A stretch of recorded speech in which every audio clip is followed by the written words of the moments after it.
very stubborn person. When I would ask people questions, they wouldn't know, or they give me answers that didn't make sense to me, and I would continuously justify me continuing on. So Hashem decided that, okay, you're not going to go and become religious the traditional way, so I'll make you religious the most popular way. In our generation, the most popular way of getting religious, does anybody know what it is? People are not religious and all of a sudden become religious. What's the most popular way? Think about it for a second. Out-of-body experience. Not that many people have it. True. A lot more people are becoming religious than people that are having out-of-body experience. So why are most people doing tshuva? The proof in the Torah. Like Yeah, it's proof, but why do they care? When do people look for Hashem? When there's good times or bad times? Bad times. That's the most popular way. Problems. People have problems, they become religious. Rich person, like we said before, rich person doesn't look at Shemaim and say thank you. Rich person usually looks in the mirror and says thank you. Poor person is crying to Hashem and saying, please help me. Can't look in the mirror, he can't even afford the mirror. He's looking for help. So Hashem started sending me problems.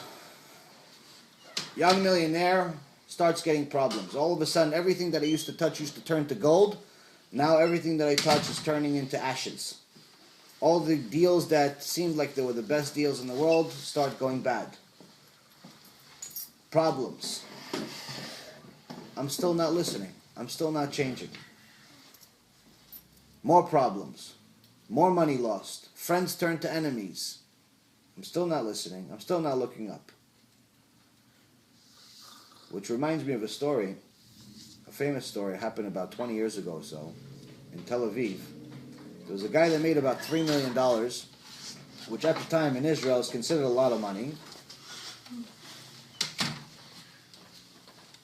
And he wasn't religious, and he wanted to invest this money. You know, when you have money, you need to make the money go to work. So it works for you, and you make more money.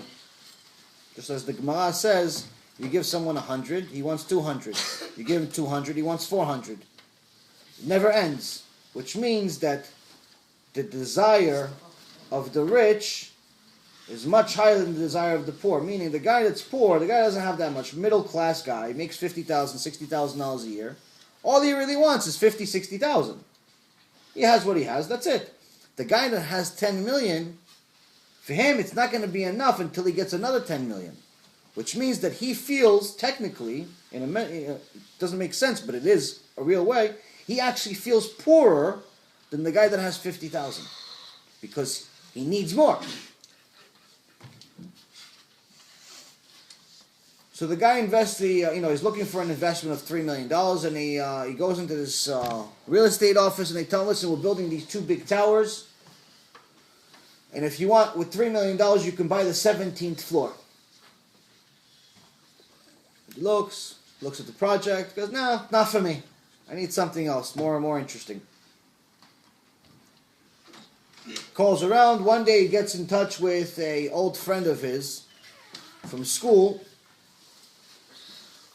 who lives in Romania, and tells him, listen, I have a thing for you. If you have money, I have a thing for you. Well, what do you have? You have a big lot of land in Romania.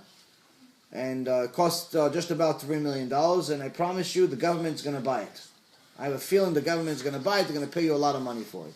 Why wouldn't he sell it? Why? If he has it, why wouldn't he sell it to the government? No, he's not. He's just a broker, meaning he's connecting the seller and the buyer.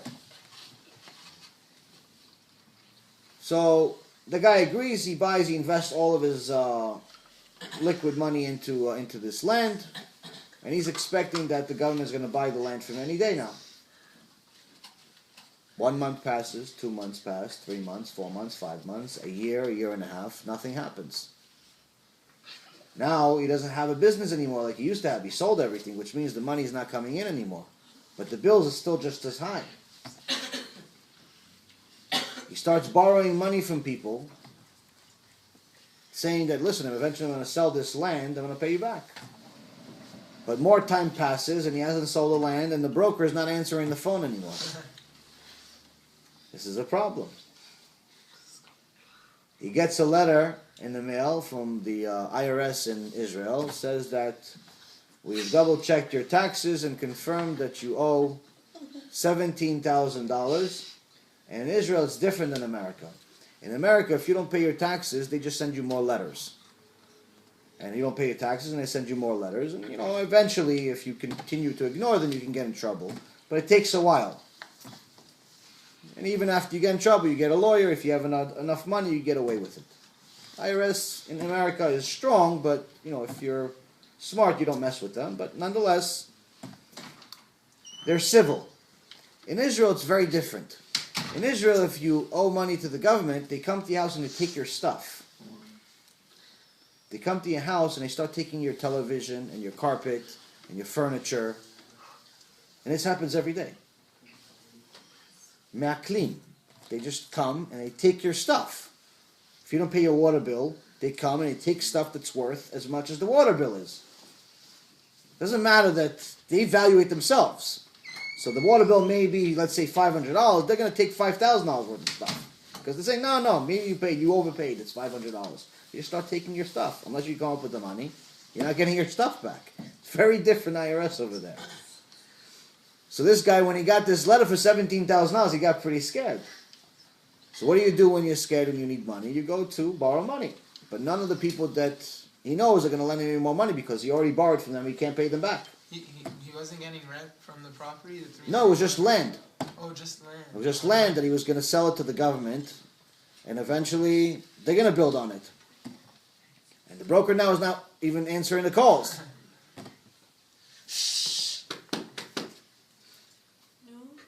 So he finds out from someone he knows that there's a company in Tel Aviv that lends something called hard money. Hard money is like money with high interest. Where is it? It's in so-called building on the 17th floor. Where is it? It's exactly the place that he was supposed to buy a couple of years ago with the $3 million. So he goes to the 17th floor and he's looking around. He's like, I should have owned all of this. All of these people should be paying me rent. He goes there. He borrows $25,000. He leaves the office, but he looks around and he's very upset. He says, instead of owning this entire floor and getting rent from all these nice companies, I own this waste of land that's not paying me anything. I lost all my money. He says, well, you know what? At least while I'm here, let me look around the building. Let's go on the roof, because the 17th floor is the top floor, or one of the highest floors. So he goes on the roof. And he's looking. He's wondering what's happening. Why all this happened. After he cries for a little bit, he decides, okay, let's leave. But he didn't realize that the building was still not complete. So the roof door was only able to be opened from the inside. You couldn't open it from the outside. So now he's stuck on the roof in the middle of the summer in Tel Aviv. Not fun. So he starts screaming, yelling, but nobody can hear him. He's on the roof. So he says, you know what? I have an idea. If I take $100 out of this $25,000 and I throw it on the floor, somebody's going to pick it up. He's going to look up. So he throws $100. Destroying more and more. Somebody sees the $100, puts it in their pocket, runs. Nobody looks up. All right, $100 not enough. Let me get a few more people. Takes $500. No way, he's going to die here. He can't stay on the roof. It's too hot. Takes $500, throws $500. Same thing happens. One guy, two guys, three guys, four guys. That's it. They got the $500. No one looked up. He's still stuck on the roof. At that point, he got so annoyed and so upset, he took the entire rest of the $25,000 and just threw it in the air. And that's, by the way, anger, according to the Gemara, is the equivalent of avodah zarah. It's the equivalent of worshiping an idol. One of the reasons is because when we get angry, we completely lose sense of all reality. So what is he supposed to do? Right. We'll see what the rest of the story is. Since it's a real story, I can tell you what happened. So now he sends the $25,000 into the air, hoping that at least someone's going to look up. $25,000 lands. $25,000 gets picked up. Not one person looks up. Everyone leaves. Now he doesn't have the money, and he also doesn't have that much more time because he's going to burn up on this roof. On a few more hours pass. He's crying himself. He doesn't know what to do. I say break the door. And he tries to break the door. He can't. It's a metal door. Tries to break the door. Huh? If he has a cell phone, why wouldn't he call? No, this is before cell phones became very popular. Before anything. He couldn't scream down. When you're on that high of a floor in Tel Aviv, there's enough screaming downstairs. But even if you were downstairs screaming, they wouldn't hear you. So of course they can't hear you from 20 floors up. So he's sitting over there, doesn't know what to do. And all of a sudden, he looks to the right and he sees a bucket. A bucket of what's called in Hebrew chatzatz. Chatzatz is like these little rocks that you make cement out of them. He didn't see it before. Maybe I could use this. Takes one of these small little rocks and he throws it down. Pop! Hits somebody on the head. The guy immediately looks up and starts yelling at him, and he can't hear him and he can't hear him. But he's like, great, somebody saw me. He's like, I can't lose this guy. I want to make sure this guy definitely calls the cops, does something. So he takes a whole handful of the rocks and throws it at him. So the guy obviously immediately hits other people, and immediately they call the cops. The cops come up, they take him out. And he tells them the story. He's like, listen, this is what happened to me. And they said, your story is so strange. There's no way you could have made it up. We're going to let you go. They even give him a ride home. And throughout the whole ride home, he's asking himself this one question. Why is it that when I threw the money on the floor, nobody looked up? But as soon as I threw the smallest, tiniest little rock, not only did they look up, yelling, screaming, and then he realized, you have an answer? Yeah, I think, can I give an Go ahead. example? I think Sure. it's like, God gives you all these blessings, you don't even realize them, you're not thankful. Zaku Baruch. But then when God does one thing and you get upset, you get so mad and... Exactly. Chazaku Baruch. This is exactly what he figured out. He says, when God gave me all this money, I didn't really think about anything about it. I thought he was supposed to give it to me. I didn't even know much about him. I didn't look up. I thought that I was making the money. But as soon as I had problems, I got mad at God. As soon as bad things came, I looked up. I blamed him. I have to change it. And he decided at that moment that he's going to do tshuva. Now, tshuva takes time, but the decision is 1 second.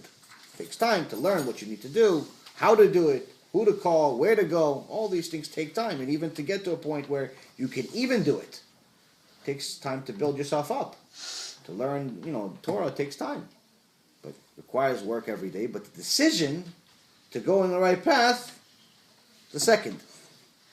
At that second, he decided to do tshuva, and he decided that he's going to find out about what this thing is called Hashem. And as he says, the story is that when he got home, he had bad news to tell his wife, and he was so upset with himself and how he used to behave, and now that even the money that he borrowed, he doesn't have.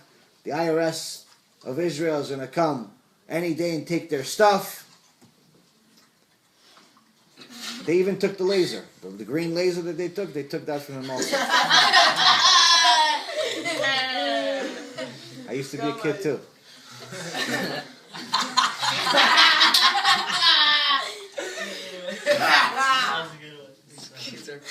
So now, he's sitting in his office in his house, and all of a sudden he gets a fax. So this dates the story. You now realize how old the story is. People don't really use faxes anymore. He gets a fax. Call me right away, I have good news. Who is it from? It's from this broker that hasn't answered the phone in almost a year. He calls the broker answers the phone. The guy's, immediately, he doesn't even let the broker talk. He's immediately yelling at him. Why didn't you answer the phone? Wait, you said there's no phones at this time. It's home phones. Yeah, you really? That's really inappropriate, right? Inside a Tesla. They're home phones. They didn't have lasers, though. They didn't have lasers. So he calls him. He yells at him for about good 20 minutes. The broker says, "You finished?" He goes, "Okay, now I'm finished." He goes, "Okay. Good news is the government wants to buy your land for $30 million." Wow. And this person continued with the promise that he made that very day. With complete tshuva, gave a lot of tzedakah, and spent the rest of his life learning Torah. From 3 million to 30 million? When governments want something, it doesn't matter how much money they're going to pay for it because it's other people's money anyway. Governments don't actually work, they just collect or print. So the guy realized the truth, he woke up, he got the test.